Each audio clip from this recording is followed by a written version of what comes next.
धीमहि धियो यो नः प्रचोदयात्।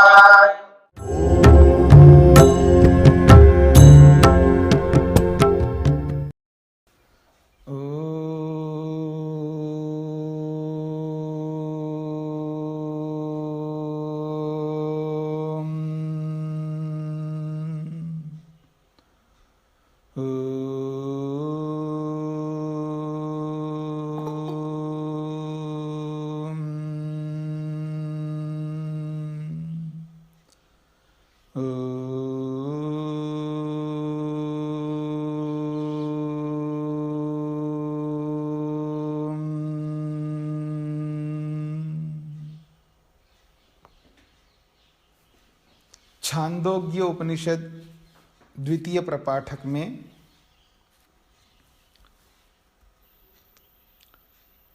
छठा खंड प्रारंभ होने जा रहा है। स्वामी जी, पांचवा खंड हो, पंचम खंड पूरा हो गया, 2 ही श्लोक थे उसके, दोनों पूरे हो गए जी। तो छठा खंड है, छठा, और साम को लेकर के चर्चा हो रही है। प्रसंग वही है, पशुषु पंचविधम साम उपासीत अजा हिंकारः अवयः प्रस्तावः गावः उद्गीतः अश्वाः प्रतिहारः पुरुषः निधनम। कहते हैं पशु संबंधी, पशु को विषय बना करके, पशुओं को विषय बना करके भी सामगान को समझ सकते हैं। इसलिए पशुओं में सामगान की उपासना करो। ये बहुत महत्वपूर्ण विषय है। पशु और मनुष्य का एक गहरा संबंध है।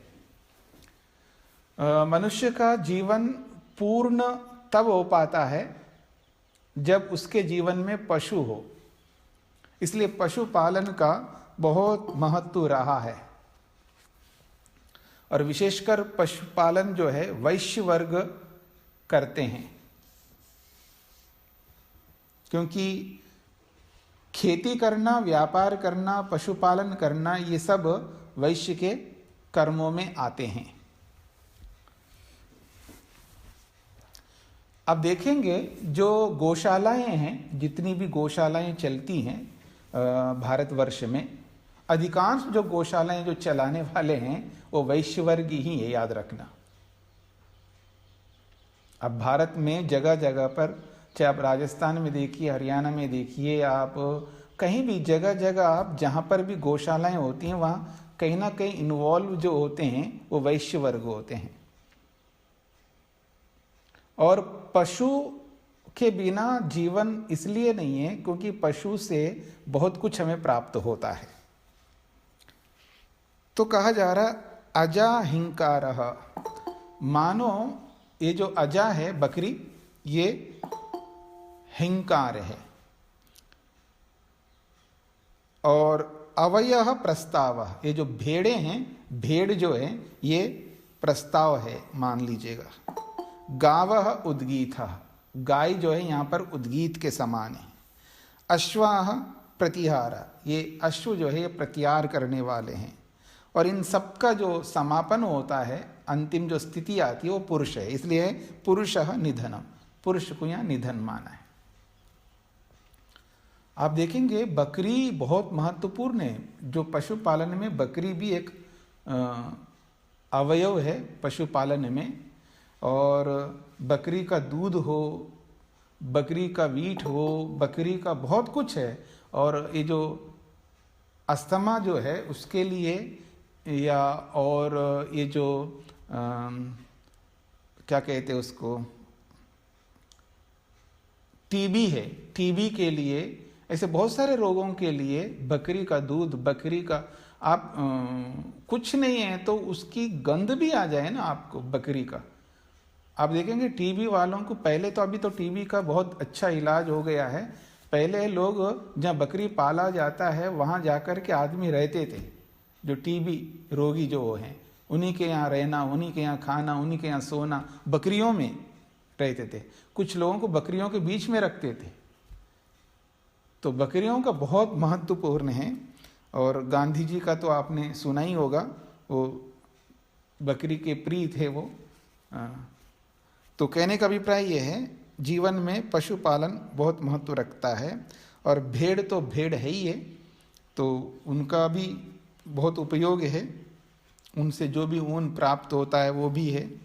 और गाय को उद्गीत माना है, ये तो सर्वश्रेष्ठ प्राणी है हमारे जीवन के लिए। और इस गाय से तो बहुत कुछ हमें प्राप्त होता है। जीवन ही गाय के आश्रय से चलता है। सुबह उठते ही बच्चों को दूध पिलाना होता है ठीक है ना, उठते ही बच्चों को दूध पिलाओ, दूध चाहिए। बच्चे स्कूल जा रहे हैं तो दूध चाहिए, स्कूल से आए हैं तो दूध चाहिए, शाम हो गए तो दूध चाहिए, सो रहे हैं तो दूध चाहिए, और दही चाहिए, मक्खन चाहिए, घी चाहिए, सब कुछ चाहिए बच्चों के लिए। तो इसलिए गाय जो है बहुत महत्वपूर्ण है। और अश्वाह प्रतिहारा, अश्व का भी महत्व है जीवन में, क्योंकि बहुत काम करता है घोड़ा। और पुरुष तो है ही निधनम, इन सब के उपयोग के लिए। ये सब जो है, इन सब को एकत्रित करो तो वो निधनम है, यानी पुरुष है, वहीं समाप्ति है उसकी। तो कहते हैं भवन्ति ह अस्य पशवः पशुमान भवति या एतद एवं विद्वान पशुषु पंचविधम साम उपास्ते। सरल शब्दों में कहा है, ह निश्चित बात है, ये निश्चित रूप से अस्य इस व्यक्ति के लिए, किस व्यक्ति के लिए, अस्य इसके, उपासक के, पशवा ये जो पशु है, भवंती होते हैं, यानी उस व्यक्ति के लिए पशु निश्चित रूप से होते हैं, अर्थात समर्थ होते हैं, उसको सुख देने वाले होते हैं। भवंती का मतलब होते हैं, केवल इतना ही अर्थ नहीं होता है। जैसे वहाँ कल्पन्ते का मतलब केवल समर्थ होते हैं इतना ही नहीं है, उसके पीछे बहुत सारा अर्थ निकल के आता है। तो पशु उसके लिए सुखदायी होते हैं। होना तो होना ही है, क्या होना है, सुखदायी होना है और तृप्तिदायक होना है, बहुत कुछ अर्थ है भवंती का। तो अस्य ह निश्चित रूप से उस साधक के लिए वो पशु जो है समर्थ होते हैं, सुखदायी होते हैं, और वो पशुमान भवति, वो पशु वाला बन जाता है। यह एतद एवं विद्वान पशुषु पंचविधम साम उपास्ते, जो इस प्रकार से ऐसा मानते हुए, जो पशुओं में या पशु के संबंध में 5 प्रकार का साम है, ऐसा मान करके विद्वान उनकी उपासना करता है, यानी उनका सेवन करता है, तब वो पशुमान बनता है और उसके लिए पशु जो है उसके सारे सुखों के लिए होते हैं, समर्थ होते हैं। प्राणेषु पंचविधम परोवरीयः साम उपासीत। प्राणः इंकारः, वाक् प्रस्तावः, चक्षुः उद्गीतः, श्रोत्रं प्रतिहारः, मनः निधनं, परोवरीयांसि वै एतानि। तो कहते हैं प्राणेषु पंचविधम परोवरीय साम उपासीत। कहते प्राणों में भी, प्राणों के संदर्भ में भी, प्राणों के विषय में भी 5 प्रकार का साम हो रहा है, ऐसा मान करके उपासना करो। लेकिन ये जो प्राण हैं ये परोवरीय है, यानी एक से बढ़कर एक है, इसमें तुलना होती है। इस प्राण से ये प्राण अधिक महत्व। प्राण करते हैं इंद्रियां, याद रखना, प्राण शब्द इंद्रियों के लिए भी आता है। आपको मैं प्रमाण देता हूं, आपको समझ में आएगा, रेफरेंस दे रहा हूं मैं। आप सत्यार्थ प्रकाश पढ़ेंगे, जहां पर सूक्ष्म शरीर में कितने तत्व होते हैं, तो वहां प्राण शब्द लिखा है, 5 प्राण लिखा है महर्षि स्वामी, 5 नंबर प्राण भी लिखा है वहां पर। तो वह प्राण शब्द से इंद्रियां लेंगे। सूक्ष्म शरीर में प्राण तो रहते ही नहीं है, पर वह प्राण शब्द से इंद्रिय अर्थ लिया जाता है। तो इसलिए यहां प्राण का अर्थ यहां पर भी इंद्रियां हैं, क्योंकि आगे भी वही बता रहे हैं। प्राणेषु पंचविदम परोवरीय साम उपासित। प्राण के संबंध में 5 प्रकार का साम है और वो भी परोवरीय, यानी एक से बढ़कर एक प्राण है, एक से बढ़कर एक इंद्रिय है, ऐसा मान करके उसकी उपासना करो। जैसे कहा प्राण हिंकार, प्राण जो है वो हिंकार है। वाक् प्रस्ताव, वाणी जो है वो प्रस्ताव है। चक्षु उद्गीत, नेत्र जो है वो उद्गीत है, नेत्र का मतलब है नेत्रेंद्रिय। श्रोत्रम, श्रोत्रेंद्रिय जो है वो प्रतिहार है। मनः निधनम, और मन जो है वो निधन है, और मन भी इंद्रिय है, याद रखना। मन को भी इंद्रिय कहते हैं। सांख्य दर्शन आप पढ़ेंगे और जिन्होंने पढ़ा है उनको पता है, उभय इंद्रियम कहते हैं उसको, मन को।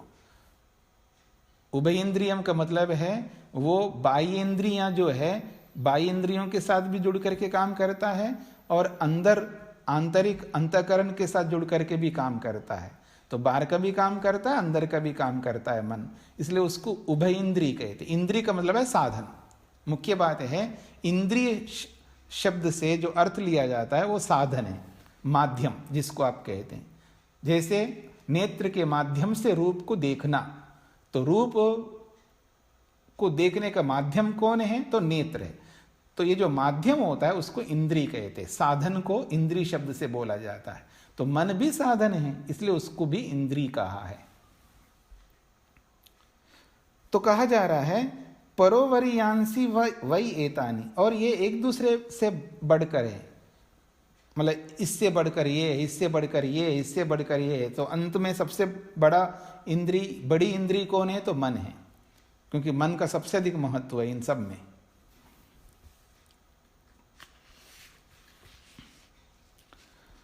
अब ऐसा प्राणों को यानी इंद्रियों को पंचविध साम मान करके जब उनका सेवन करते हैं, उनको उपयोग में लाते हैं, उनको अच्छी प्रकार से सदुपयोग करते हैं, नेत्र का, श्रोत्र का, वाणी का दुरुपयोग ना करके सदुपयोग करते हैं, ठीक प्रकार से इस्तेमाल करके उनसे जो लाभ लेना है हमको, उनसे जो सुख लेना है, उनसे जो ज्ञान नॉलेज प्राप्त करना है, या उनके माध्यम से जो कर्म करना है, तो वो सब उचित रूप से करेंगे। क्योंकि वाक शब्द आया तो वो पूरे कर्मेंद्रियों के लिए वो प्रतीक है, उदाहरण है।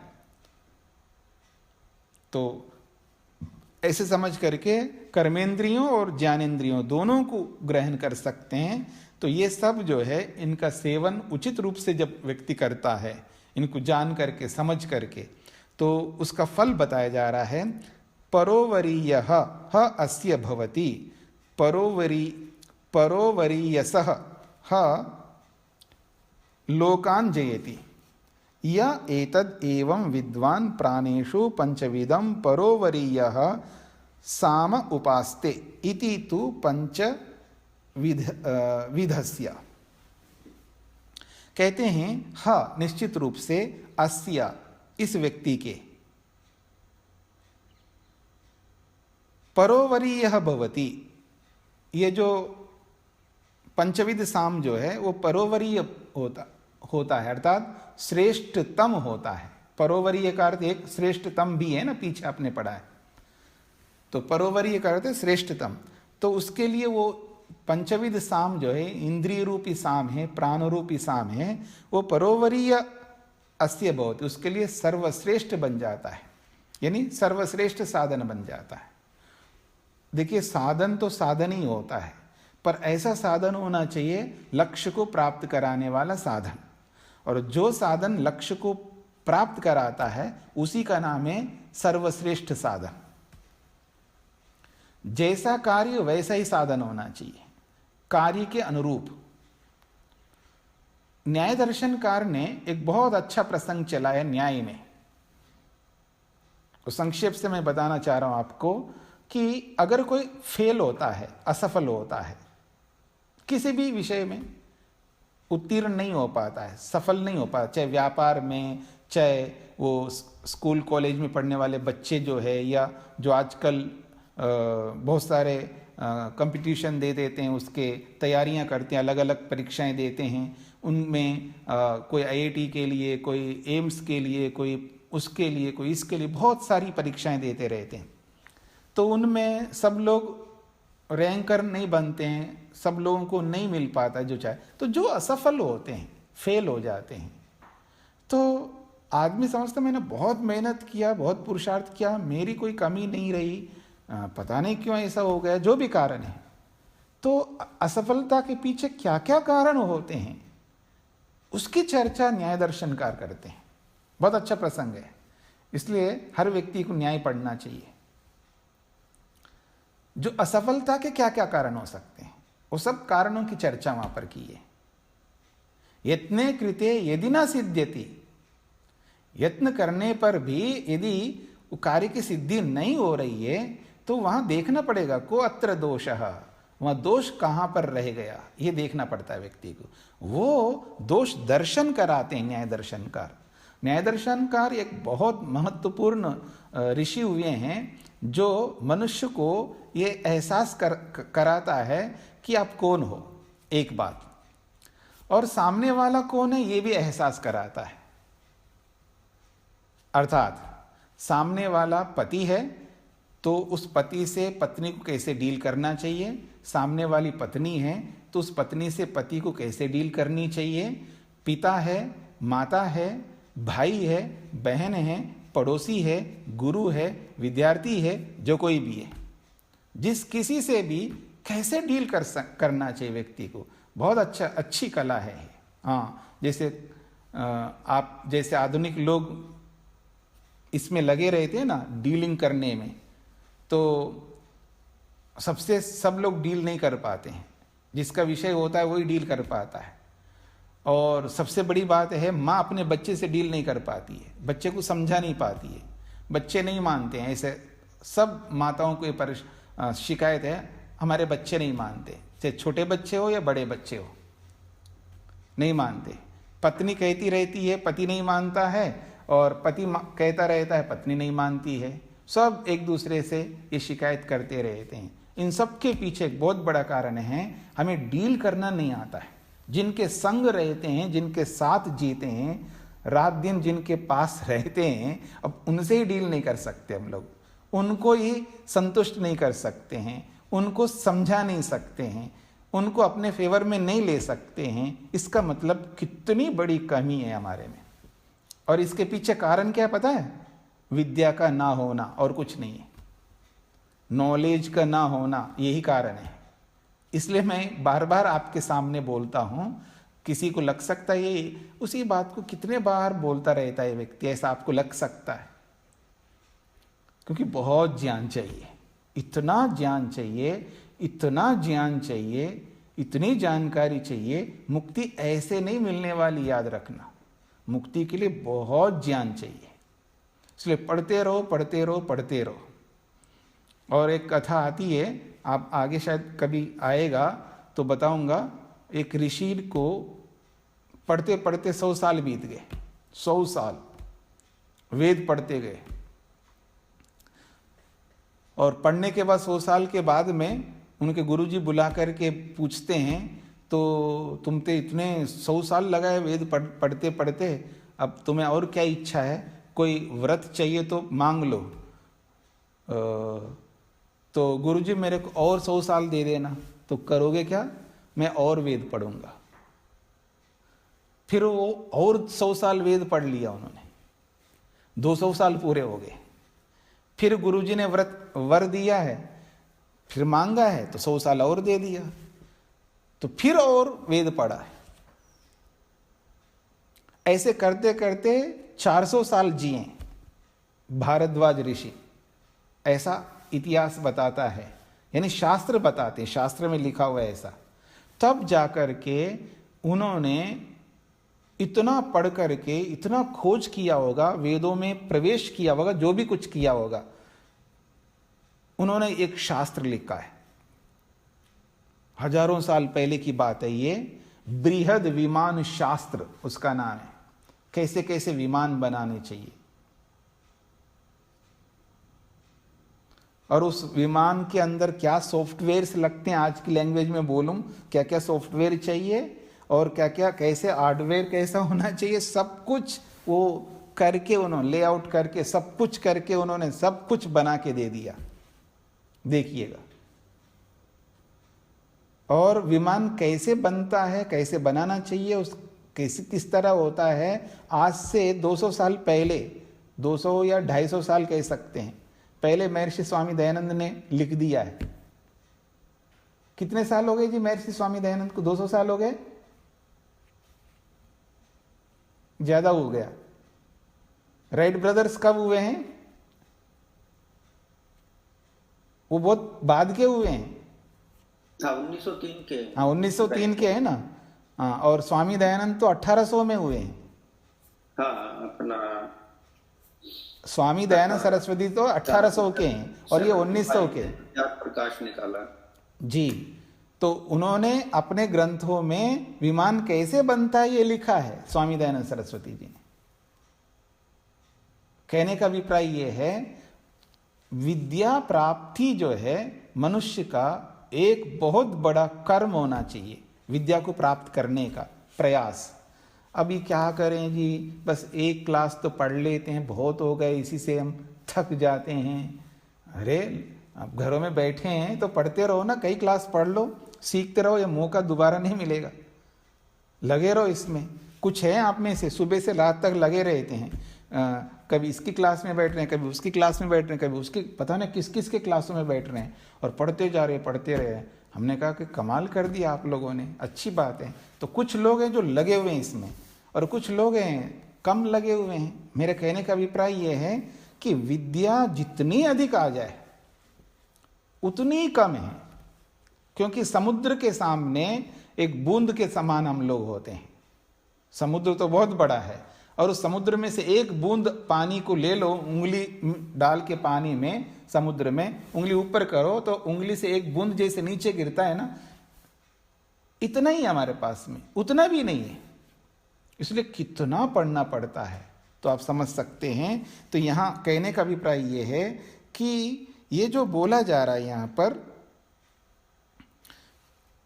इन इंद्रियों को जानना है, इन इंद्रियों को जान करके हमें वो प्राप्त करना है जो अपने लक्ष्य को पूरा करना है। मेरा विषय चल रहा था कि असफलता के पीछे जो कारण है, कौन सा ऐसा दोष हुआ जो भी सफल नहीं हो पाया, उत्तीर्ण नहीं हो पाया, चाहे व्यापार में हो, चाहे विद्या में हो, चाहे किसी भी क्रिया में हो। अभी छोटा सा काम है कि आदमी वजन कम करना चाहता है। आप में से भी लोग होंगे जी, मैं वजन कम करना चाहता, लेकिन क्या करूं साहब, वजन ही कम नहीं हो रहा है। हाँ नहीं होगा, ऐसा कैसे होगा? इतना खेल है क्या? अगर आपके हाथ में होता तो तुरंत हो जाता ना। तो आप उसके विशेषज्ञ है शरीर विज्ञान के कि कैसे कम किया जाता है, जो भी है। दो ही काम होते हैं इसमें, यदि आप उसको कर सकते हो, उस क्रिया को स्वयं कर लो, नहीं कर सकते हो ना, दूसरे से कराना पड़ता है जो उसके एक्सपर्ट्स होते हैं, और कोई कारण नहीं यहां पर। या तो खुद करो या दूसरे से कराओ, ना तो खुद करता है ना दूसरे से कराता है, तो फिर वजन ऐसे अपने आप कम हो जाएगा क्या? वो अपने ढंग से खाएगा पिएगा। क्योंकि जब अपने साथ जुड़ता है व्यक्ति, वो बहुत नाजुक होता है व्यक्ति। हाँ बहुत नाजुक होता है। मानो कि सुई चुभोना है, आप चुभो के दिखाओ आप अपने आप को, डरते रहोगे, और दूसरे को कहो चुभो दो, एकदम चुभो दे, उसको क्या लगता है मेरे क्या जाएगा? समझ रहे मेरी बात को? अगर मान लीजिएगा आज ही थोड़ा सा इतना एक अंगूठे का जो, मतलब उंगली का जो एक जो है, इसको क्या बोलते हैं, इतना जो है अंदर ले जाइए सुई को, अपने शरीर के अंदर सुई को अंदर लेके जाओ, तो अंदर लेते जाओ, इतना ले जाओ अंदर, ले जाओगे आप खुद? मतलब कोई कोई हो सकता ले जाने वाला, हर कोई नहीं ले पाएगा। दूसरे को कहो जी थोड़ा आपको इतना अंदर ले जाना है, उसको कोई दुख नहीं होता, उसको बड़ झटाझट अंदर ले जाएगा वो, उसका क्या जाता है?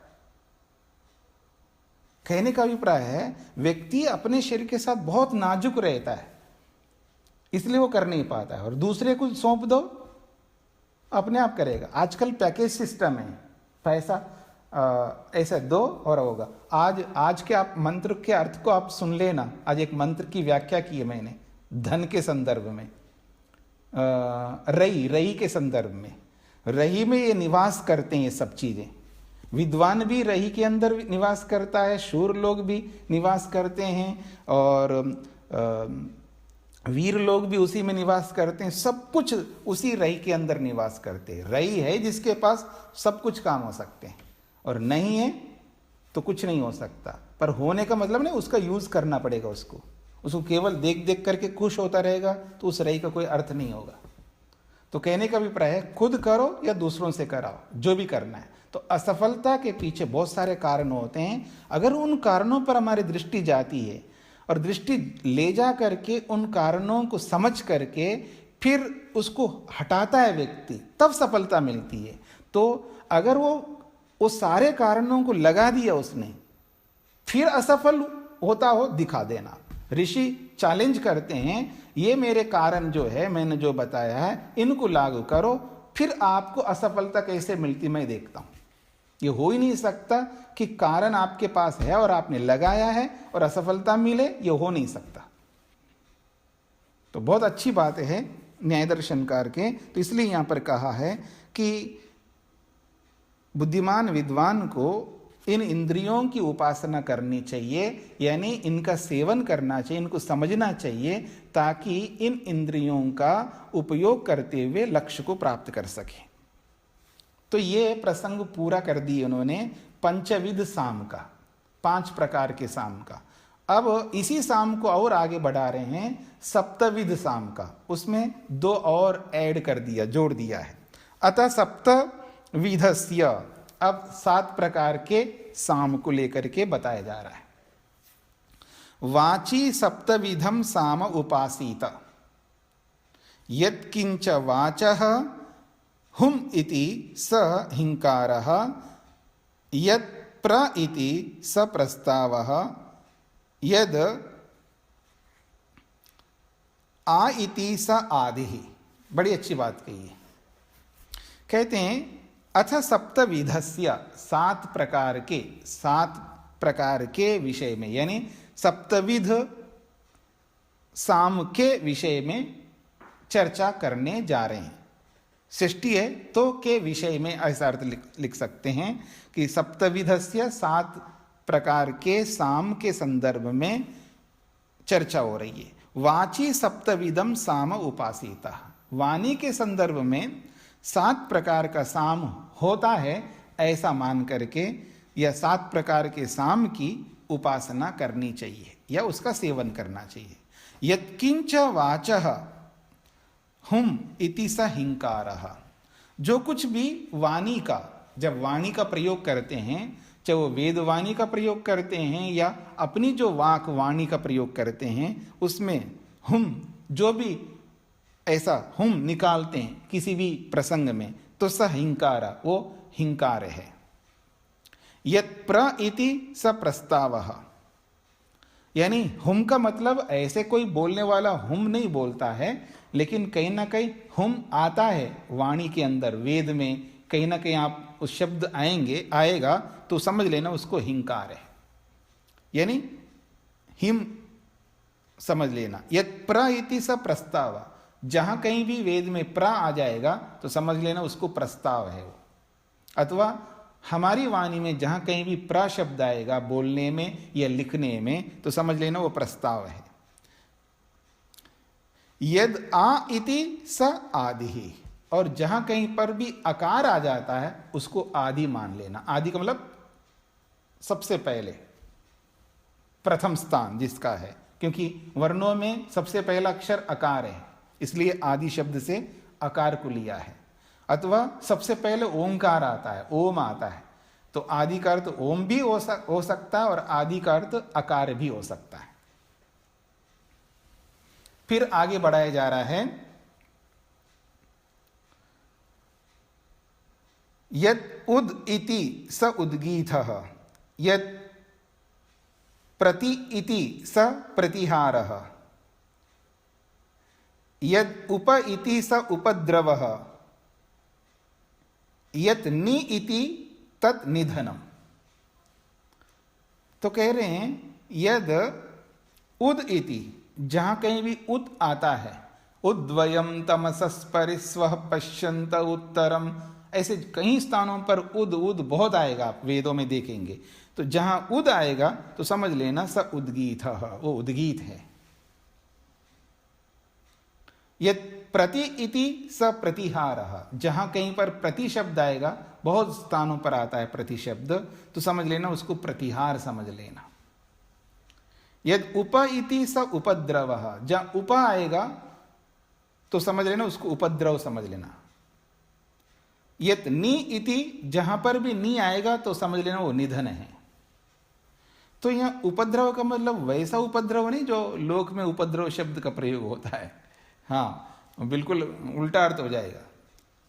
लोक में उपद्रव का मतलब है जो गलत क्रिया हो रही है या कुछ गलत असामाजिक तत्व जहां पर होते हैं वहां उपद्रव होता है। ऐसे कर्म होते हैं जो गलत कर्म होते हैं, तो वैसा उपद्रव नहीं यहां पर।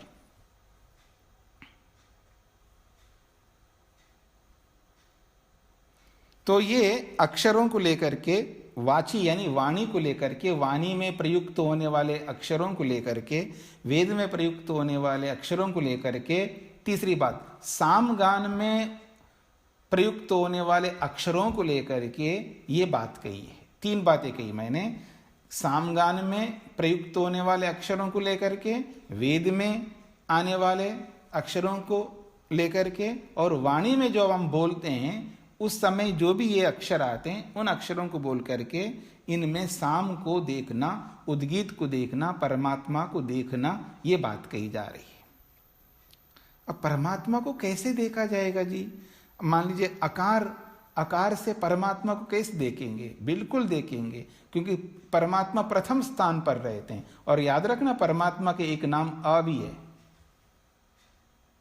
परमात्मा का एक नाम आ भी है, एक नाम का भी है। सुना है आपने कभी? का के बारे में तो सुना ही होगा, व्याख्यान करने वाले कस्मै देवाय हविषा विधेम, जब इन मंत्रों की व्याख्या करते हैं विद्वान लोग तो कस्मै का मतलब किसके लिए नहीं होता है। क इति प्रजापति, का नाम प्रजापति परमपिता परमात्मा का है। क केवल ककार है ना, क, ये जो क वर्ण है तो कह एक शब्द है ये, तो कह का मतलब है प्रजापति परमात्मा, प्रजा का पालन करने वाले, सृष्टिकर्ता, ब्रह्मांड को सृजन करने वाले, उस परमात्मा का नाम का है। और फिर कस्मै चतुर्थी विभक्ति है, यानी उस प्रजापति के लिए मैं हवि प्रदान कर रहा हूं, उस परमात्मा के लिए मैं ये कर रहा हूं, जो भी वहां पर व्याख्या में आएंगे। तो कस्मै का मतलब किसके लिए नहीं होता है। वो कह कौ के वाले जो रूप चलाते उसमें जो कस्मै आता है ना, वो वाला कस्मै नहीं है वहां पर। वो वाला लेंगे तो कस्मै मतलब किसके लिए, मैं किसके लिए हवि दे दूं, मेरे को नहीं पता है किसके लिए दूं, ऐसा अर्थ नहीं निकलेगा वहां। तो इसलिए अर्थ का अनर्थ नहीं करना है। तो कह नाम प्रजापति परमात्मा का है, तो जैसे क परमात्मा के लिए कहते हैं, अकार अ भी परमात्मा का है, तो ऐसे ये जितने भी अक्षर हैं सब परमात्मा के नाम है, ये याद रखना। इसलिए एक बात मैं यहां और जोड़ दूंगा, देखिए बीच बीच में कुछ सिद्धांत जब मैं बोलता हूं तो आप लोग उसको नोट कर लीजिए, क्योंकि पता नहीं कब आपको याद रहे ना रहे। तो कई बार नोट करते हैं तो कभी उसको रिवाइज करेंगे, आप स्वाध्याय करेंगे तो कभी सामने आते जाएंगे तो संस्कार बार बार पढ़ते हैं। महर्षि स्वामी दयानंद कहते हैं, उनका भाव मैं आपके सामने रख रहा हूं, अथवा जो शास्त्रों से पढ़ने से ये पता लगता है कि ये जो वेद हैं, वेद में जितने भी मंत्र हैं सारे के सारे मंत्र परमात्मा को कहते हैं। ये स्वामी दयानंद का स्टेटमेंट बता रहा हूं मैं आपको, उनका भाव बता रहा हूं। मतलब इतने सारे मंत्र, सारे के सारे मंत्र परमात्मा को कहते हैं। फिर ये सारा वर्णन क्या होता है? अंत्येष्टि के बारे में बताया जा रहा है, उसके बारे में बताया जा रहा है, दुनिया भर की बातें वेद मंत्रों के माध्यम से अर्थों के रूप में बताए जा रहे हैं। तो ये अर्थ कहाँ जाएंगे? वो अर्थ भी आ जाएंगे, भी। और जब भी बोलेंगे इसका मतलब पहले कुछ है, भी तभी बोलोगे ना। हाँ जी, आप जाओ आप जाओ आप जाओ, थोड़ी देर के बाद बोलूं, यानी कुछ थोड़ा रुक करके हाँ आप भी जाओ। और भी का मतलब उससे पहले कुछ कह दिया आपने, तभी तो भी बोलोगे। तो ठीक इसी प्रकार से सभी मंत्र केवल परमात्मा को प्राप्त करने के लिए, उन सब मंत्रों का परमात्मा ही एक मुख्य तात्पर्य है, स्वामी जी लिखते हैं। और उन मंत्रों में जितने भी वाक्य हैं वो सारे वाक्य परमात्मा को कहते हैं। मंत्रों में जितने भी शब्द हैं वो सारे शब्द परमात्मा को कहते हैं। अब आता हूं मैं मुख्य प्रसंग पर। वेद में जितने भी अक्षर हैं, एक एक अक्षर परमात्मा को कहते हैं। ये समझना है, ये भी एक बहुत बड़ा विज्ञान है, याद रखना। एक एक अक्षर परमात्मा को कहते हैं, एक एक वर्ण परमात्मा का बोध कराते हैं। इसलिए अकार हो, चाहे इकार हो, चाहे उकार हो, चाहे मकार हो, जितने भी अक्षर हैं ये सब परमात्मा को। आपको रेफरेंस दूं तो ओम की व्याख्या देखिएगा, स्वामी दयानंद सरस्वती जी ने की है ओम की व्याख्या। अकार से ये ग्रहण होते हैं, उकार से ये ग्रहण होते हैं, मकार से ये सब ग्रहण होते हैं, वो सब परमात्मा के नाम है। एक एक अक्षर परमात्मा को संबोधित करते हैं। वर्णा स्त्री षष्टि तो 63 अक्षर हैं, याद रखना। ये सारे के सारे अक्षर परमात्मा के लिए, सब परमात्मा के नाम है, याद रखना। इसलिए परमात्मा मनुष्य के जीवन में सर्वोत्कृष्ट वस्तु है, प्राप्तव्य वस्तु है, पूज्य वस्तु है, वर्णीय वस्तु है, कुछ भी आप बोल सकते हैं। तो ये जो अक्षरों से सामगान की बात कही है, ये क्या है? हुम कहो, ये प्रा कह रहे हैं, ये अ कह रहे हैं, और ये उपद्रव कह रहे हैं। क्या मतलब है? ऐसे बस बोलते जा रहे हैं, इसको साम मान लो, ऐसे मान लो, ये ऊपर ऊपर से निकल रहे हैं जी। क्योंकि रुचि जब नहीं होती है ना समझने की, एक रुचि भी होनी चाहिए, समझने की रुचि होनी चाहिए, जानने की रुचि होनी चाहिए, एक जिज्ञासा आनी चाहिए। जिज्ञासा, जैसे बच्चे लोग होते हैं, बच्चे माँ बाप को बहुत परेशान करते हैं, छोटे बच्चे जो होते हैं, इसको क्या कहते हैं, उसको क्या कहते हैं, इसका क्या मतलब है, इसका क्या मतलब है, ऐसे क्यों होता है। मतलब उनके अंदर जिज्ञासा इतनी अधिक होती है क्योंकि उनको पता नहीं है ना, वो पहली बार जान रहे होते हैं। तो ऐसे ही हमारे में जिज्ञासा होनी चाहिए। ये मत, इसको इस रूप में मत देखिएगा, ठीक है जितना समझ में आएगा तो आएगा, उतना समझ लूंगा, नहीं तो कोई बात नहीं, बस टाइम तो करना है, मोटी भाषा में टाइम पास तो करना ही है। नहीं, आज टाइम पास के लिए पढ़ोगे ना, कल दोबारा आप वास्तविकता के लिए पढ़ना पड़ेगा। हाँ, वो एक दिन आएगा आपका। वो कबीर के दोहे को याद रखना, कल करे सो आज कर, आज करे सो अब कर, वो वाली बात है। मतलब आज आप टाइम पास के लिए चलो, जितना आएगा तो करूंगा, लेकिन फिर दोबारा आपको वापस यहीं पर आना पड़ेगा, कहीं नहीं जाने वाला है। एक दिन आएगा, क्योंकि एक दिन कभी ना कभी मुक्ति को पाने की आपकी इच्छा दोबारा होगी। जब होगी तो फिर वापस पढ़ने पड़ेंगे। जब पढ़ना ही दोबारा पड़ेगा तो अभी क्यों ना पढ़े हम लोग। रुचि पैदा करिएगा। रुचि जब तक इसके अंदर उत्पन्न नहीं होगी तब तक इसमें हम घुसेंगे नहीं, जिज्ञासा उत्पन्न नहीं करेंगे।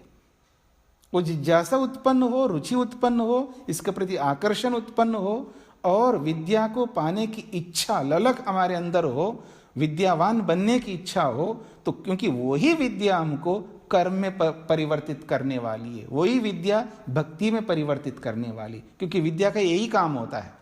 विद्या जो होती है वो व्यक्ति को धकेलती है, मतलब उपासना की ओर, कर्मों की ओर। और विद्या ही नहीं है तो फिर भोग की ओर, नरक की ओर, वो क्योंकि विद्या नहीं का मतलब अविद्या है। फिर वो अविद्या से जो है वो उन कर्मों को करने लग जाएंगे जिन कर्मों को कर करके हम फिर गर्त में गिरेंगे, गड्ढे में गिरेंगे। वो भोग करेंगे जिस भोग को भोग करके और गड्ढे में गिरेंगे। इसलिए विद्या प्राप्त करने की बहुत अधिक उत्कंठा, इच्छा होनी चाहिए। जैसे बहुत अधिक भूख लगने वाले के सामने वेट करा कर वेट करा करके फिर भोजन परोसना, फिर देखना ऐसा टूट पड़ता उस पर, बस पूछो मत। या तो शरीर से नहीं टूट पड़ेगा तो मन से कम टूट पड़ेगा जरूर। तो जैसे बहुत अधिक भूखे आदमी को भोजन कितना लगता है, कैसे लगता है, वो भूख पैदा करना है ज्ञान प्राप्त करने के लिए, वो बहुत आगे बढ़ाने वाला है ज्ञान। तो ठीक है, तो आगे बढ़ते हैं। अब कहा जा रहा है अगर वो व्यक्ति इन अक्षरों के माध्यम से साम करता है वाणी में, यानी वाणी को विषय बना करके, वेद को विषय बना करके, साम वेद को, साम गान को विषय बना करके, अथवा अपनी वाणी को विषय बनाकर, याद रखना आपको वेद या साम याद ना, आपको समझ में ना है तो अपनी वाणी तो आपको जरूर समझ में आएगी, तो क्योंकि आप रोज बोलते हो, तो अपनी वाणी में जब ये अक्षरों का प्रयोग करोगे आप, तो तब समझने का भी प्रयत्न करो। तो दुग्धे अस्मै वाग दोहम यह वाचः दोह अन्नवान अन्नादो भवति य एतद एवं विद्वान वाची सप्तविधम साम उपास्ते। बहुत अच्छी बात कही। वो कहते हैं अस्मै वाग दुग्धे, वाग ये जो वाणी है, जिस वाणी को साम मान करके उसने उपासना की है, वो वाणी जो है अस्मै इस व्यक्ति के लिए दुग्धे, उसके लिए दोहती है। जैसे कोई आदमी गाय के पास जाकर के दूध दोहता है ना, ऐसे वो वाणी जो है उसको वो सार दोह करके, वो रस निकाल करके वो वाणी जो है अस्मै उसके लिए देती है। इसलिए दोहम, वो दोहम है, एक प्रकार से दूध हो गया उसके पास, रस हो गया उसके पास में, इसलिए कहा दोहम, वो सार के रूप में, दूध के रूप में, एक एसेंस के रूप में वो वाणी जो है दोह करके, निकाल करके, इन समस्त अक्षरों में से, इस साम से निकाल करके उसको सार दे देती है वाणी।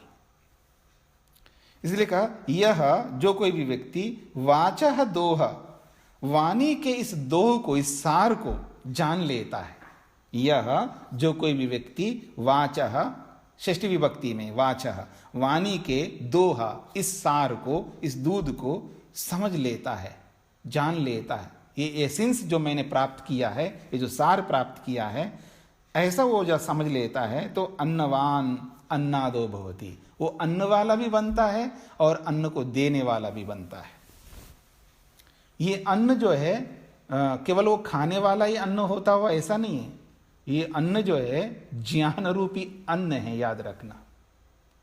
अलग अलग भूख होती है व्यक्ति की, शरीर की भूख अलग है, इंद्रियों की भूख अलग है, मन की भूख अलग है, बुद्धि की भूख अलग है, आत्मा की भूख अलग है। तो ये जो अन्न है, ये वो ज्ञान है, वो विवेक है, वो वैराग्य है, उस अन्न वाला बन जाता है। इतना ही नहीं, अन्नादः भवति, फिर उस अन्न को देने वाला, बांटने वाला भी बनता है वो। देखिएगा, अन्नवान का अर्थ दो होता है, अन्न रखने वाला और अन्न खाने वाला। और अन्नाद का मतलब होता है अन्न देने वाला। कोई कोई आपको मिलेगा खाने में बहुत एक्सपर्ट होता है, मतलब जम करके खाता है, कोई भी चीज बहुत अच्छे ढंग से खाता है, हर कोई नहीं खा पाता है, खाने में एक्सपर्ट भी होना पड़ता है। और वही व्यक्ति खिलाने में भी एक्सपर्ट होता है, कोई कोई मिलता है खाने में भी कोई कम नहीं है और खिलाने में भी कोई कम नहीं, दोनों उसके अंदर गुण होते हैं।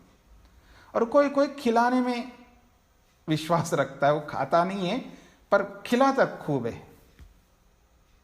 कोई खाता है, खिलाता बिल्कुल नहीं है।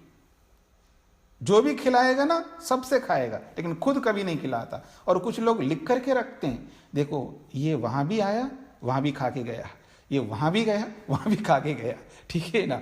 वो इतने फंक्शंस में ही आया, सब जगह खाया, सब जगह खाता है, हमारे पास भी है, खाया, लेकिन इसने आज तक एक बार भी नहीं खिलाया। ये बिल्कुल लिख करके रखता है, मतलब नोटबुक में लिखता है ऐसा नहीं है, यहाँ लिख करके रखता है दिमाग में। मतलब क्या हिसाब रखता है आदमी, देखिए। कम से कम भले आदमी ऐसा हिसाब भगवान के साथ रखेंगे ना, हम लोग बहुत आगे बढ़ेंगे। भगवान के साथ रखना है ऐसा हिसाब। तो कहने का अभिप्राय है, खाना एक अपने आप में कला है, खिलाना अपने आप में एक कला है, लेकिन दोनों काम जो करता है वो बहुत आगे बढ़ता है। क्योंकि जीवन मिला ही खाने के लिए, और नहीं खाओगे क्या मतलब है, क्यों पाया फिर? इतना मेहनत करके खा नहीं सकते। खाने का मतलब है उपभोग करना, यूज करना, प्रयोग करना। मैं इस पर बहुत ज्यादा जोर देता हूं। अगर आपने पाया है तो उसका प्रयोग करो, नहीं करोगे व्यर्थ है आपका उस पाना उसको। और फिर खिलाना, दूसरों को भी खिलाओ, क्योंकि पूरा नहीं खा सकते हो, जितना आपने प्राप्त किया है वो पूरा नहीं खा सकते हो, तो दूसरों को भी खिलाओ। तो इसलिए कहा अन्नवान भवति अन्नादः भवति, वो अन्न वाला भी बनता है और देने वाला भी बनता है। जिस अन्न को उसने प्राप्त किया है तो खूब खाएगा, वो उसको भरपूर खाएगा। और याद रखना, एक साधारण नियम है, जितना खाता है उतना नहीं देता है, ये नियम है, और नहीं भी देना चाहिए। जितना खाता उतना ही देना कोई जरूरी नहीं है। मतलब कोई नौकरी करने वाला लाख रुपए कमाता हो और लाख रुपए दे दे तो फिर वो जिएगा कैसे? उसके लिए भी तो कुछ चाहिए ना। खूब खाए उसका, लेकिन कुछ तो दे उसको, दूसरे को खिलाए दूसरों को। ये इसका अभिप्राय है। तो अन्न वाला बनना, अन्नाद बनना, यह एतद एवं विद्वान वाची सप्तविधम साम उपास्ते।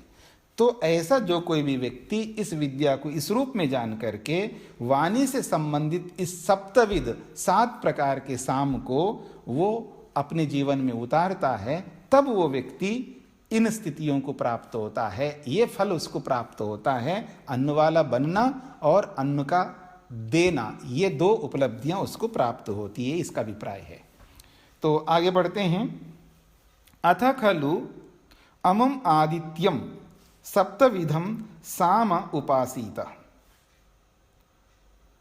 सर्वदा समस्तेन साम माम प्रति इति सर्वेन समस्तेन सामा। बहुत अच्छी बात कही जा रही है। अब देखिए ये क्या कहना चाह रहे हैं। कहते हैं अथ खलु, अब इसके बाद में खलु का मतलब है निश्चित रूप से, अमुम आदित्यम सप्तविधम साम इति उपासीत। वो कहते हैं ये जो आदित्य है, सूर्य है, इस सूर्य को 7 प्रकार का साम के साथ जोड़ करके इसकी उपासना करो, इसका सेवन करो। कहते हैं सर्वदा समः तेन सामः माम प्रति इति सर्वेन सम। बहुत अच्छी बात कही जा रही है, देखिएगा। वो कहते हैं सर्वदा, सर्वदा का मतलब है हमेशा, निरंतर। सम, वो समान है। ये बहुत बड़ी बात है कि आदित्य जो है सदा हमेशा सबके लिए समान होता है। ये जो समत्व है ना, जो आप गीता में भी पढ़ा होगा आपने, ये समत्व जो है जीवन में बहुत उपयोगी होता है। जो अपने आप को सम बना के रखता है, सुख में भी दुख में भी, प्रत्येक स्थिति में, कुछ मिले तो भी और ना मिले तो भी, सर्दी में भी गर्मी में भी, भूख में भी प्यास में भी, मतलब जहां भी द्वंद्व आते हैं हमारे जीवन में, ऊपर नीचे जहां भी होता है हमारे, क्योंकि ये जीवन है, जीवन हमेशा एक जैसा नहीं रहता। पर उस ऊंचे नीचे में, यानी ऊपर अप एंड डाउन जब होता है हमारे जीवन में, उस स्थिति में अपने आप को बनाए जो रखता है, ये बहुत बड़ी बात होती है। सम रहता है व्यक्ति, कितना ही दुख आ जाए शांत रहता है, कितना ही सुख आ जाए शांत रहता है। मतलब अपने जीवन में वो परिस्थिति, विपरीत परिस्थिति नहीं लाता है। क्योंकि सुख ज्यादा आता है तो भी सहन नहीं करता व्यक्ति, और दुख ज्यादा आता है तो भी सहन नहीं करता है। सुख को भी सहन करना पड़ता है, दुख को भी सहन करना पड़ता है। याद रखिएगा, आदमी सुख को भी सहन नहीं कर पाता है। इस बात को ऐसे नहीं समझ सकते हैं तो आप दूसरे ढंग से समझिएगा। सम्मान को, अपमान को सहन नहीं कर पाता, ये तो सभी जानते हैं, लेकिन सम्मान को भी सहन नहीं कर पाता है व्यक्ति, बिल्कुल नहीं करता सम्मान को सहन। मतलब छोटा सा सम्मान हो या बड़े से बड़ा सम्मान हो, सहन बिल्कुल नहीं कर सकता, उसको स्वीकार नहीं कर सकता, उस स्थिति में सम रह नहीं सकता। आप जैसे आप लोकोपचार में, औपचारिकता में, या आप देखेंगे किसी को आप धन्यवाद दीजिए, नहीं जी धन्यवाद क्यों दे रहे हो, अरे भाई ले लो ना भाई, धन्यवाद दे रहा है तो। मना क्यों करते हो? भले आदमी कोई पाप कर्म थोड़ा कर रहा है, कोई गलत थोड़ा दे रहा है आपको, धन्यवाद तो दे रहा है, ले लो। मना क्यों करते हो आप? आपके मन में जो भी होगा होगा। अच्छा, ज्यादा धन्यवाद करेंगे तो भी उसको सहन नहीं होता है, कम धन्यवाद करें तो भी सहन नहीं होता है, बुराई करें, अपमान करें तो सहन नहीं होता है। अब देखेंगे स्टेज के ऊपर देखिए या वहां देखिए, यहां देखिए, जहां भी जब सम्मान होता है, जिसका सम्मान होता है, बिल्कुल सहन नहीं करता वो। उसका दिमाग जो है बिल्कुल चंचल हो जाता है। हाँ हाँ हाँ, वो नहीं जी, मैं ऐसा नहीं हूं, वैसा नहीं हूं, बस परिवर्तन नहीं आता, उसका मन बहुत चंचल हो जाता है। बिल्कुल समस्थिति में रहना है। अगर कोई कर रहा है तो करने दो, नहीं जी वो गलत कर रहा है तो उस समय कुछ नहीं बोलना, बाद में रोक बता देना भाई ऐसा नहीं था ऐसा, या वहां अगर ऐसा प्रसंग हो तो बोल सकते हो। प्रसंग देखना पड़ता है, और बिना प्रसंग के अगर आप कुछ बोल पड़ेंगे, इसका सीधा अर्थ है आप सहन नहीं कर रहे। तो इसलिए सम्मान को भी सहन करने की बात कही है, अपमान को भी सहन करने की बात कही है, ऐसे सुख को भी सहन करने की बात कही है, दुख को भी सहन कर, सब स्थिति में सम रहना, ये बहुत बड़ी बात है। सम रहना ये इतना महत्वपूर्ण है कि जीवन में पग पग पर व्यक्ति के सामने कठिनाइयां, विपरीत परिस्थितियां, मतलब बाधक जो है ना, बहुत बाधक तत्व है हमारे जीवन में। और जैसे आप हरियाणा पंजाब के तरफ निकलोगे, वहाँ इस जो बाधक तत्व होता है ना, वो कहते हैं ये रोड़ा लगा रहा है आदमी, रोड़ा अटका रहा है ये आदमी, ये रोड़ा अटका रहा है। मतलब पग पग पर आपको रोड़ा अटकाने वाले होते हैं। पता नहीं कितनी विपरीत परिस्थितियां होती है। और तो और कि इस मार्ग में चलने वाले आपको जीने नहीं देंगे। सबसे ज्यादा जो इस मार्ग में चलने वाले होते हैं ना, वो भी आपको जीने नहीं देंगे। उनका भी कोई दोष नहीं है, क्योंकि बेचारे उनके पास अविद्या बैठी हुई है, वो अविद्या जो है उसको परेशान करती रहती है। तो इसलिए पग पग पर विपरीत परिस्थितियां आएंगी, और इस मार्ग में सबसे ज्यादा बाधक तत्व आएंगे, याद रखना। जैसे कोई बड़े बड़े लोग होते हैं ना, सेलिब्रिटीज होते हैं, जो जिनका नाम हुआ होता है, उनके सामने भी बहुत सारी समस्याएं होती हैं, वो ही जानते कैसी समस्या आती है। पर इस मार्ग में तो उससे भी ज्यादा समस्या आती है। ये बाहर से कम होती है, अंदर से ज्यादा होती है। इस मार्ग में जो विपरीत परिस्थितियां जो आती है, उन सबको सहन करके, उन सबके साथ फाइट करते आगे बढ़ना पड़ता है। तब जाकर के ये जो तप होता है ना, तपस्या जिसको आप कहते हैं, तप, ये तप की बात कर रहा हूं मैं। ये तप को ही ध्यान में रख करके सम करने के लिए बोला जा रहा है। यहां पर समत्व को दिखाया जा रहा है। यहां पर समत्व बना लो, अपने आप को सम में रखो। तो कहते सर्वदा समः, सम हो जाता है, समान होता है। तेना, इसी कारण से, सामा, वो साम नामक आदित्य जो है वो साम है। मान लो आदित्य एक प्रकार से सूर्य साम कर रहा है, यानी सामगान कर रहा है, क्योंकि साम में समत्व है और आदित्य में भी समत्व है। वो सबके लिए बराबर प्रकाश देता है। ये नहीं देखता है वो कि ये गलत आदमी है, ये सही आदमी है, इसको आवश्यक है, कुछ नहीं देखता। सब उसके परिधि में, उसके फील्ड में जो भी आएगा सबको प्रकाश देगा। ऐसा समझना चाहिए। इसलिए कहते हैं माम प्रति, मेरी ओर से, मेरे लिए। प्रति शब्द भी आ रहा है, देखिए, माम प्रति 2 बार प्रयोग किया है। सर्वेन समः, सबके लिए, चाहे आप अपने प्रति मानो या दूसरे के प्रति मानो या किसी के प्रति मानो, वो सबके लिए, सर्वेन, सबके साथ, समः, वो समान रहने वाला है। तेना, इसी कारण से, साम, इसलिए उसको साम नामक आदित्य कहते हैं। फिर कहते हैं समः सर्वेन समः तेन सामा। तो समः सर्वेन, समः तेन सामा, 2 बार इसको कहा है। तो इसका मतलब है सब काल के लिए, चाहे वो कोई भी काल हो, कैसी भी परिस्थिति हो, तो सम रहने वाला है। सब कालों में, सब प्राणियों के लिए समान भाव रखने वाला वो आदित्य है। जैसे आदित्य सबके लिए सम रहता है, सभी कालों में आता है, चाहे वर्षा काल में हो तो भी आदित्य आएगा, चाहे कोई भी ऋतु हो, सभी ऋतुओं में आने वाला है, सभी ऋतुओं में आकर के वो सबको सुख देने वाला आदित्य होता है। इसलिए जैसे आदित्य को साम मान करके हम आगे बढ़ेंगे तो वैसे ही उस आदित्य में स्थित जो परमपिता परमात्मा है उसको भी आदित्य मान करके उसके साम को भी समझना चाहिए हमको, ये इसका अभिप्राय है। तो इस संदर्भ में और कोई प्रश्न होगा तो आप लोग पूछ सकते हैं।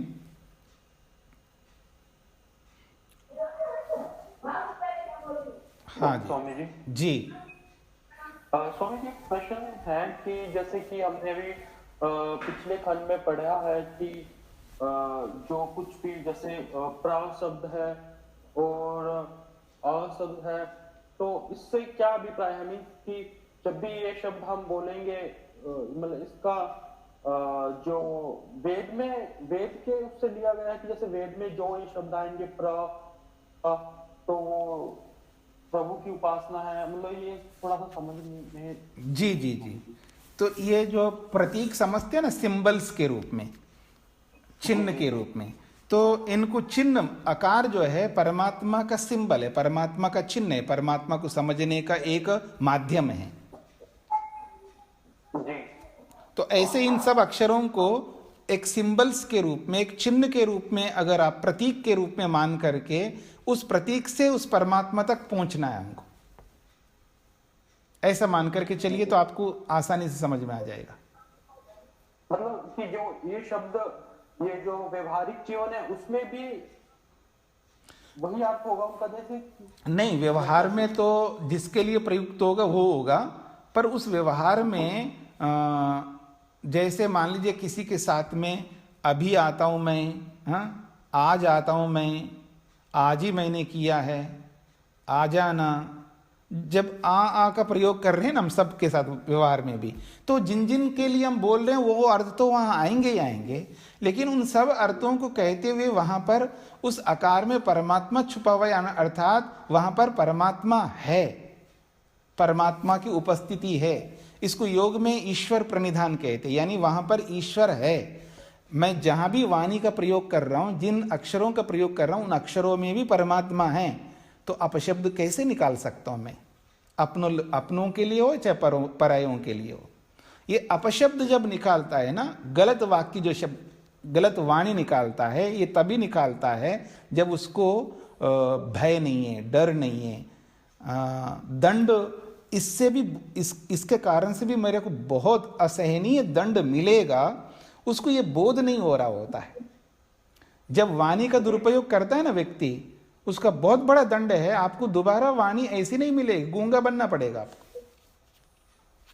समझ रहे हैं मेरी बात को? कहने का अभिप्राय है कि जब अक्षर को प्रतीक के रूप में मानेंगे तो उस प्रतीक को किसी भी रूप में आप उसका यूज कर सकते हैं। जब बोलने लगोगे तो बोलते समय ये ध्यान रखो, जिन शब्दों का, जिन अक्षरों का प्रयोग कर रहा हूं और जिन अर्थों के लिए प्रयोग कर रहा हूं, उन अर्थों में भी परमात्मा बैठा हुआ है, मेरी वाणी में भी परमात्मा बैठा हुआ है, इन अक्षरों में भी परमात्मा बैठा हुआ है। तो अक्षरम ब्रह्म कहा ना, वहां पर पीछे आपने पढ़ा है, अक्षर ब्रह्म भी होता है, यानी अक्षर को भी ब्रह्म मान करके आप उपासना करो। तो अक्षर ब्रह्म मान करके जब इन सब का प्रयोग करेंगे तो निश्चित बात है हम पापों से बचते रहेंगे। तो स्वामी जी इसका अर्थ तो मतलब यही हुआ कि हमें अपनी वाणी पे नियंत्रण रखना है, मतलब कि कभी भी जैसे व्यवहार काल में भी और सभी पूरे समय अपने मतलब वाणी से ऐसी वाणी निकालने की जिससे दूसरों को कष्ट ना हो, दुख ना हो। जी जी बिल्कुल बिल्कुल, धन्यवाद जी। हाँ जी, प्रणाम गुरु जी। प्रणाम जी। आपने कहा कि द्वंद्व में सम रहना जी, हमें, अब कई बार ऐसे ही है, लोग सम्मान भी करते हैं, धन्यवाद भी करते हैं, तो उस समय हमें अपनी आदत को डालना होता है कि हम हमारे अंदर उसकी सम्मान की और उसकी तृष्णा ना हो। तो उसके लिए हम अपने आप को कैसे प्रिपेयर करते हैं स्वामी जी? कई बार तो हमें समझो कि वो एक्टिंग भी करनी पड़ती है, ताकि एक्टिंग करते करते हमारा हमारा ऐसा हो जाए ट्रांसफॉर्मेशन के हमें उसकी भूख ना हो। मतलब आदमी पहुंचना यही चाहता है कि भाई ना मेरे को सम्मान की भूख हो, ना मेरे को अगर अपमान होता है तो वो भी मैं उसको भी सह सकूं। तो उसको हम कैसे अपने व्यवहार में कैसे कैसे अपने आप को बनाएं स्वामी जी? हाँ, तो वो धीरे धीरे प्रैक्टिस इस रूप में करना होता है। एक तो एकदम आप वो कुछ भी आपके लिए प्रशंसा कर रहा है, आपको धन्यवाद दे रहा है, क्योंकि अभ्यास तो नहीं, इसलिए कुछ भी ना बोले तो ये प्रारंभ में तो संभव नहीं है। तो आप कहें अच्छा जी, ठीक है जी, कोई बात नहीं जी, ऐसे शब्दों का प्रयोग कर सकते हैं आप।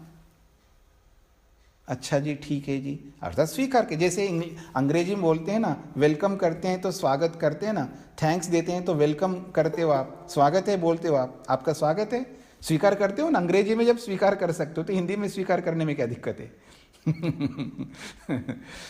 क्यों जी?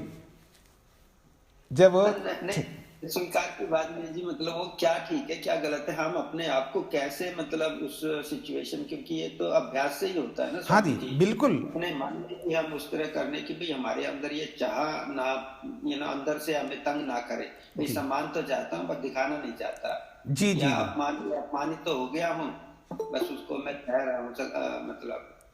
तो इसके जी अच्छे मायने में योगी कैसे बने, मतलब जी, इसके पीछे जो है एक तो विवेक, वैराग्य और अभ्यास।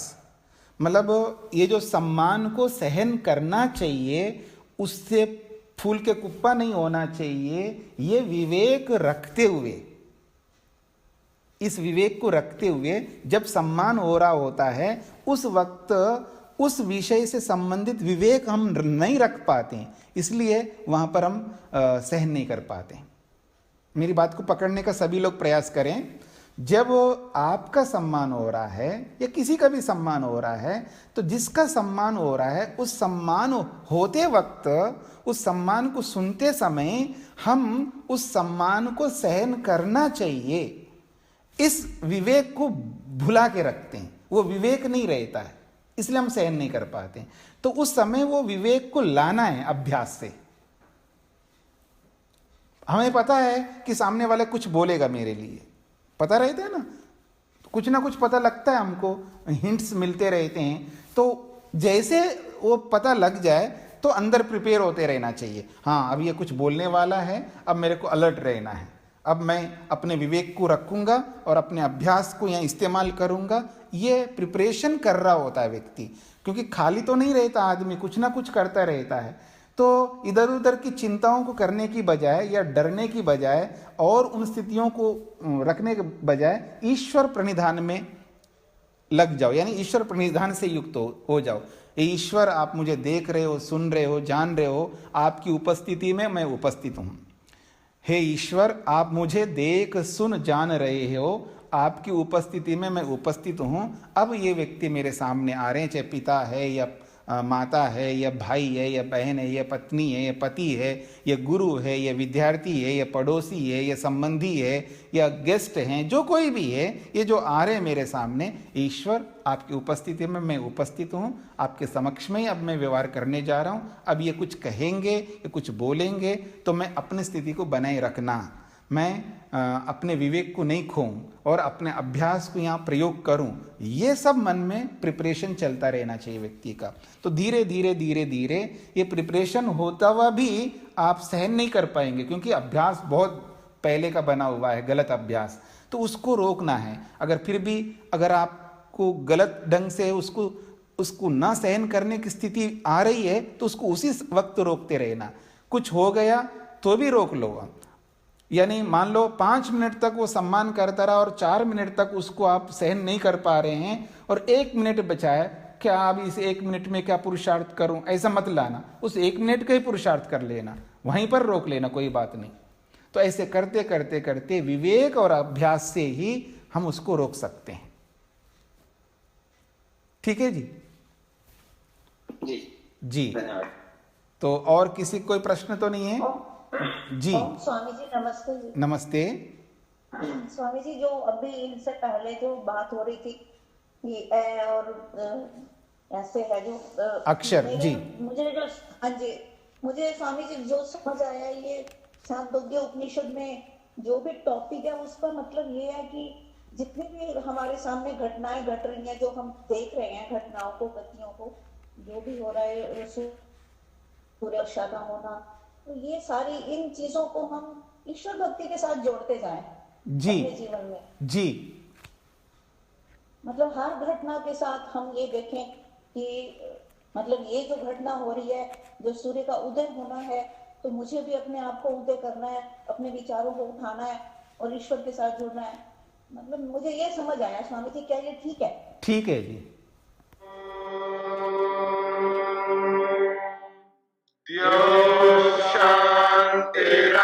शान्तिरन्तरिक्षं शान्तिर्पृथिवी शान्तिरापः शान्तिरोषधयः शान्तिः वनस्पतयः शान्तिर्विश्वे देवाः शान्तिर्ब्रह्म शान्ति सर्वं शान्ति शान्तिरेव शान्ति क्षमा शान्तिरेधि ॐ शान्ति शान्ति शान्ति